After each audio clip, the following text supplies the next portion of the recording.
Bismillah velhamdülillah ve salatu vesselam ala Rasulillah. Muaz ibn Jabal radhiyallahu anhu Peygamber sallallahu aleyhi ve sellem'den rivayet kıldı ki Allah Taala şundaq deydi. Mening ulug'ligimni bir-birini yaxshi ko'rishganlarga nurdan bo'lgan minbarlar beriladi. Payg'ambarlar va shahidlar ularga havas qiladi. Tirmizi va Ahmad rivoyat qilgan sahih hadis.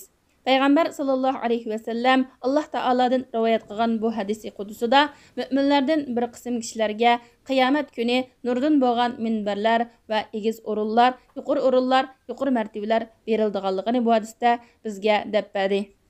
Bu müminlərinin peyğəmbərlər hətta şəhidlər həvəs qılıb qalğıdak yuqarı mərtəbəyə erişişinin səbəbi ular müsəlman qərindaşları bilan Allahның uluğluğudan və imanı səbəbindən dostlaşqanlıq üçündür. Şunun üçün müminlər bir-birini Allah yolunda yaxşı görüşü, Allah yolunda dostlaşışı, yaxşılıqqa buyurub yamanlıqdan tosışı, yaxşılıq və taqvadarlıqqa yardımlaşışı kerak. Bu İslamның mühim vaciblərinin qatarıdır.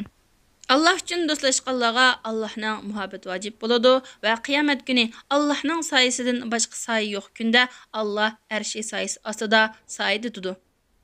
Başqalarını faqat Allah üçün yaxşı görgənlər imanның ləzzətini tetiydi.